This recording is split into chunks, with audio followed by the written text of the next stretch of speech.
जय हिंद दोस्तों। आज के इस वीडियो में मैं आपके लिए झारखंड के टॉप 7000 प्लस क्वेश्चन का सेट लेकर के आया हूं। इसमें मैं झारखंड से रिलेटेड झारखंड का पास्ट, प्रेजेंट, भूगोल सब से लेके 7000 से भी ज़्यादा क्वेश्चन आपको करवाऊंगा, जिसकी शुरुआत मैं आज से कर रहा हूं। ये है सेट नंबर 1।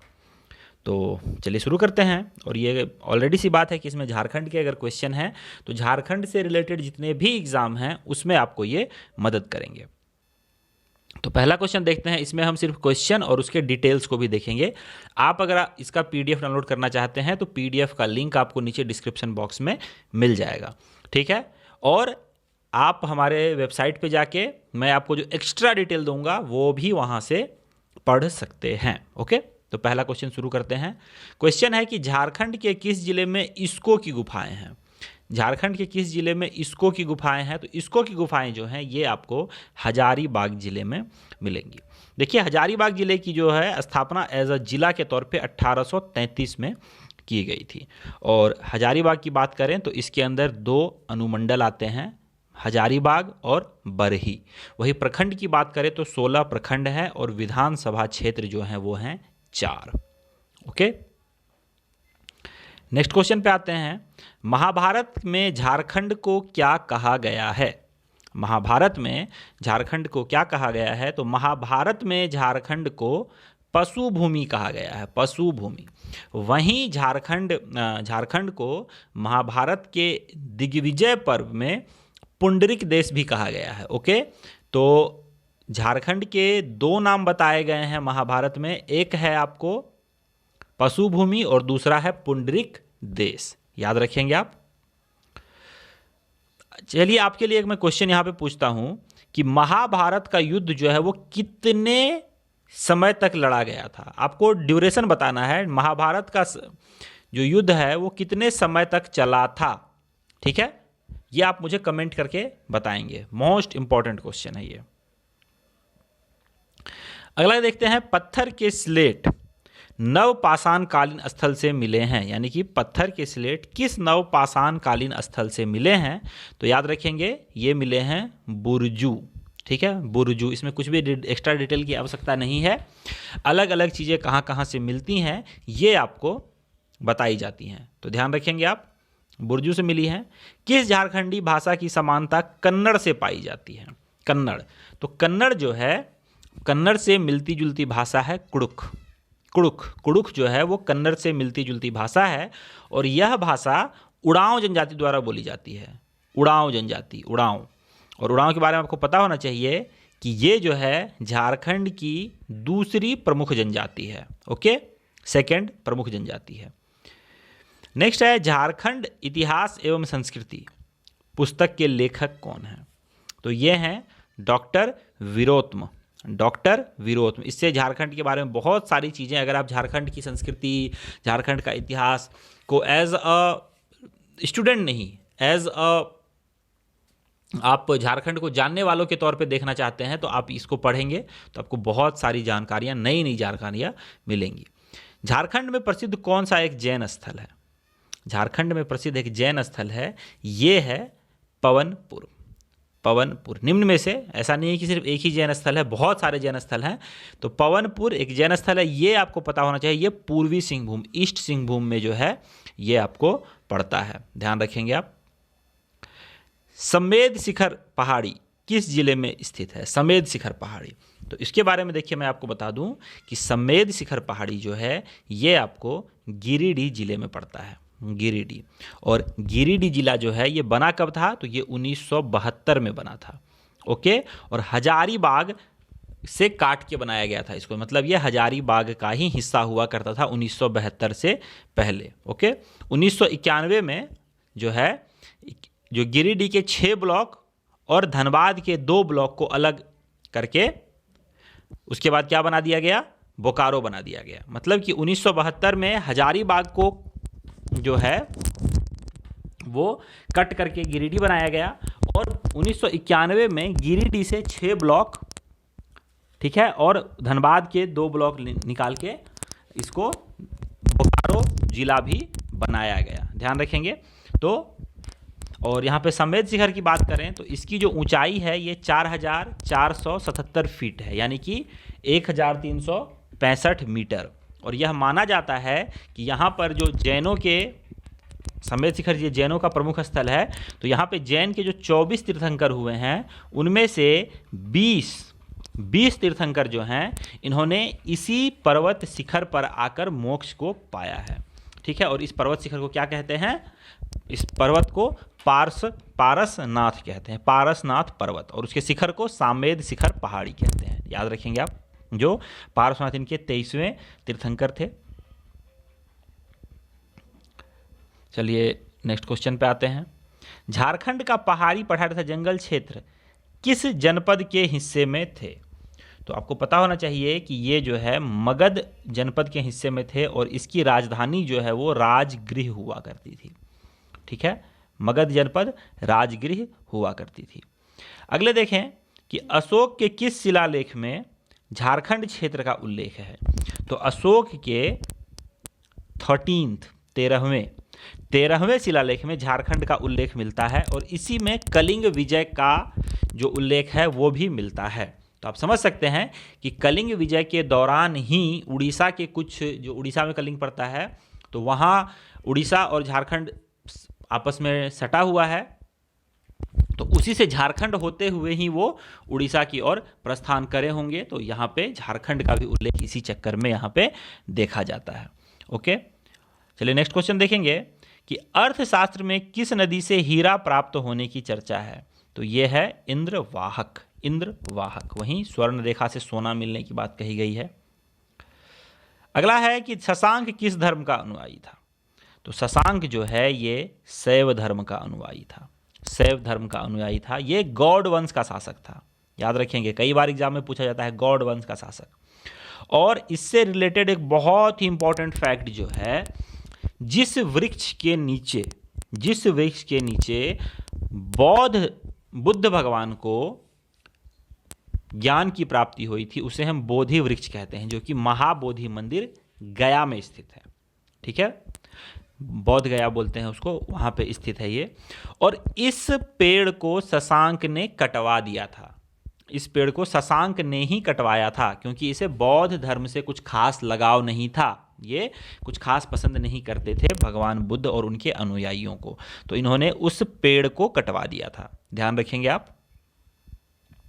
सर्वप्रथम किसके नेतृत्व में मुंडा राज्य की स्थापना हुई थी? तो मुंडा राज्य की स्थापना जो है वो रीता मुंडा, याद रखेंगे रीता मुंडा। यहां पे तो कंफ्यूजन कई लोग करते हैं, सुतिया पाहन टिक कर देते हैं, लेकिन नहीं, सबसे पहले रीता मुंडा के नेतृत्व में मुंडा राज्य की स्थापना हुई थी।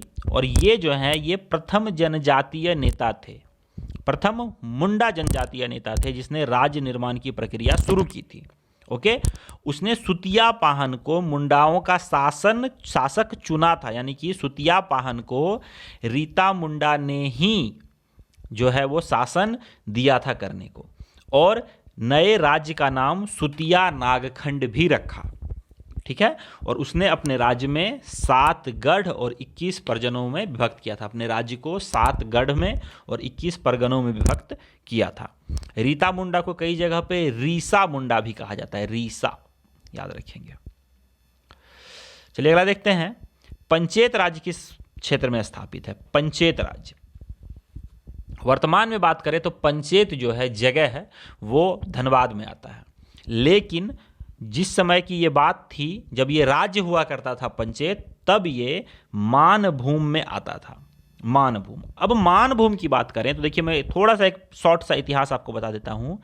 1833 ईस्वी से पहले मानभूम का कोई अस्तित्व नहीं था, लेकिन 1833 ईस्वी में 9 स्वतंत्र राज्यों को, क्योंकि पहले राजा महाराजा के समय होते थे तो हर एक छोटे छोटे जो उनके राज्य होते थे वो राज्य कहलाते थे, तो 9 अलग स्वतंत्र राज्यों को मिलाकर मानभूम जिला का गठन किया गया था। ठीक है, मानभूम जिला का गठन किया गया था। और वो जिले कौन थे? तो कतरासगढ़, टुंडी, नगर कियारी, पांड्रा, सरायपुर, अंबिकापुरम, सिमलापाल, भलाईडी और धालभूम। ये 9 स्वतंत्र राज्यों को मिलाकर भूम राज्य की स्थापना हुई थी और इसी के अंदर जो है वो पंचेत आता था। आपने पंचेत डैम का नाम जरूर सुना होगा, धनबाद के अंदर ही आता है। और 1965 में 1965 में मानभूम से अलग होकर धनबाद जिला बनाया गया था। 1965 में धनबाद जिला बनाया गया और ये मानभूम को काट के बनाया गया। तो मानभूम के दो हिस्से कर दिए गए थे, ठीक है। एक हिस्सा धनबाद जिला बन गया और बाकी जो शेष हिस्सा बचा वो वेस्ट बंगाल का पुरुलिया जिला कहलाया। ध्यान रखेंगे आप, एक हिस्सा 1965 में मानभूम के दो हिस्से हो गए, एक हिस्सा आ गया धनबाद और दूसरा हिस्सा हो गया पुरुलिया जिला। और फिर 1991 में धनबाद से 2 ब्लॉक को काट के बोकारो जिला का भी गठन किया गया, ठीक है। तो ध्यान रखेंगे, वर्तमान का पुरुलिया, धनबाद और बोकारो के 2 जिले वे पहले के मानभूम जो जिला है उसके अंतर्गत आता था। तो काफ़ी इंपॉर्टेंट न्यूज है, चीज़ है, ये आपको जानना बहुत ज़रूरी है। झारखंड में किसे हल्दी घाटी कहा जाता है? तो ये कोराम्बे को कहा जाता है। झारखंड में हल्दी घाटी कोराम्बे को कहा जाता है। मुगल वंश के समय पलामू में किसका शासन था? तो ये रक्सेलों का यहाँ पे शासन था। मुगल वंश के समय रक्सेल वंश का यहाँ पे शासन था।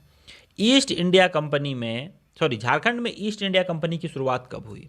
तो झारखंड में ईस्ट इंडिया कंपनी की शुरुआत 1767 ईस्वी में 1776 ईस्वी में हो गई थी।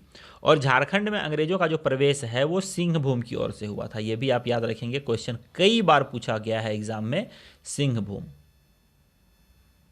सिंहभूम की ओर से हुआ था। और आपको पता होना चाहिए कि जनवरी 1767 में, जनवरी 1767 में फर्ग्यूसन की अगुवाई में अंग्रेजों ने सिंहभूम पर आक्रमण किया था और इसको जीत लिया था।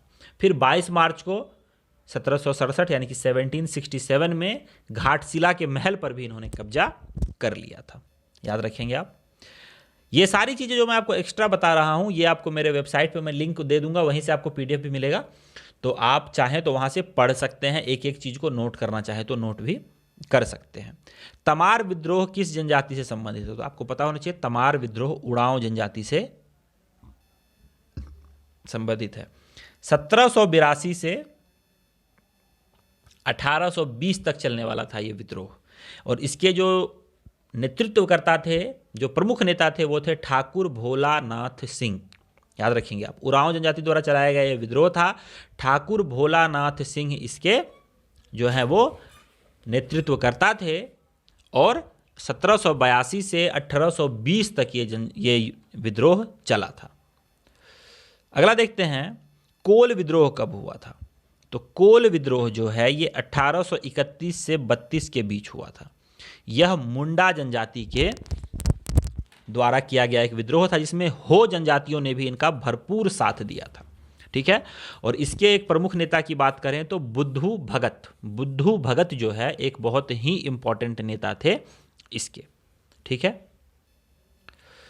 अगला देखते हैं, झारखंड के किस क्षेत्र को दामिने कोह कहा जाता है? झारखंड के किस क्षेत्र को दामिने कोह कहा जाता है? तो संथाल परगना को दामिने कोह के नाम से जाना जाता है। याद रखेंगे, संथाल परगना को दामिने कोह के नाम से। सिद्धू एवं कान्हू को कहां फांसी दी गई थी? देखिए, सबसे पहले मैं बता दूं आपको कि सिद्धू और कान्हू जो हैं ये संथाल विद्रोह के प्रणेता थे, नेतृत्वकर्ता थे, ठीक है। और इनको फांसी दी गई थी बरहेट में। संथाल विद्रोह के बारे में आपको पता होना चाहिए कि इसमें सिद्धू कान्हू के भाई बहनों का जो समूह था वो सभी वीरगति को प्राप्त हुए थे। नाम जो है ज़्यादा सिद्धू कान्हू का है प्रसिद्ध, लेकिन इनके 2 और भाई चांद भैरव थे और 2 बहनें भी थीं, झानो और फूलो। इन सब ने भी बहुत महत्वपूर्ण भूमिका निभाई थी और इसमें वीर गति को प्राप्त हुई थी। और इसी के कारण, इससे पहले क्वेश्चन में जो आपने संथाल परगना के बारे में पढ़ा, इसी विद्रोह के कारण संथाल परगना क्षेत्र का गठन भी हो पाया था। अगला देखते हैं क्वेश्चन, प्रतिवर्ष हूल अथवा संथाल विप्लव दिवस कब मनाया जाता है? तो ये आपको 30 जून को मनाया जाता है। याद रखेंगे आप, 30th जून एवरी ईयर, हूल अथवा संथाल विप्लव दिवस। बिरसा मुंडा आंदोलन कब शुरू हुआ था? तो बिरसा मुंडा आंदोलन जो है ये शुरू हुआ था 1895 ईस्वी में, ठीक है। आपको पता होना चाहिए बिरसा मुंडा का जन्म 1875 ईस्वी में हुआ था। ठीक है, कब? 15 नवंबर को, 15 नवंबर 1875 को। और 25 साल की उम्र में 9 जून 1900 ईस्वी को रांची के जेल में इनको हैजा के कारण इनको वीरगति की प्राप्ति हुई थी। तो इनको भगवान की तरह पूजा जाता है, ऐसा माना जाता है कि ये भगवान के पुत्र थे, भगवान के दूत थे। ठीक है, तो इनको भगवान बिरसा कहा जाता है या धरती आबा भी कहा जाता है। खारवार आंदोलन का दूसरा नाम, तो खारवार आंदोलन का दूसरा नाम था सफाहोर आंदोलन, और इसके जो प्रणेता थे वो थे लाल हेम्ब्रम या लाल बाबा। ओके, नेक्स्ट क्वेश्चन देखेंगे, जतरा भगत किस आंदोलन के नेतृत्व करता थे? तो जतरा भगत जो हैं ये टाना भगत आंदोलन के नेतृत्व करता थे, टाना भगत आंदोलन, और ये 1914 में स्टार्ट हुआ था, 1914 में। ठीक है, और हमारा आज का आखिरी क्वेश्चन रहेगा 25 नंबर क्वेश्चन कि पलामू में किसने 1857 के विद्रोह का नेतृत्व किया था?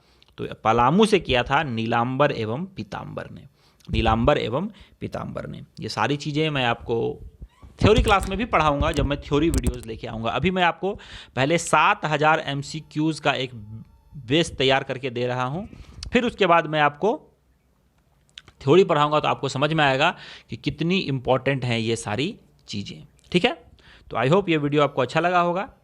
अगर वीडियो अच्छा लगा तो आप अपने दोस्तों के साथ भी शेयर कर सकते हैं, और वीडियो का PDF आपको नीचे लिंक एक मिल जाएगा, उसमें डिस्क्रिप्शन में आपको लिंक मिलेगा, वहाँ पे क्लिक करते ही आप मेरे वेबसाइट पे जाएंगे। वहाँ से जो भी मैंने एक्स्ट्रा बातें बताई हैं वो आप लिख सकते हैं, नोट कर सकते हैं, PDF भी डाउनलोड कर सकते हैं। ठीक है, तो दोस्तों मिलता हूँ आपसे नेक्स्ट वीडियो में, लेता हूँ आपसे विदा। जय हिंद, जय भारत।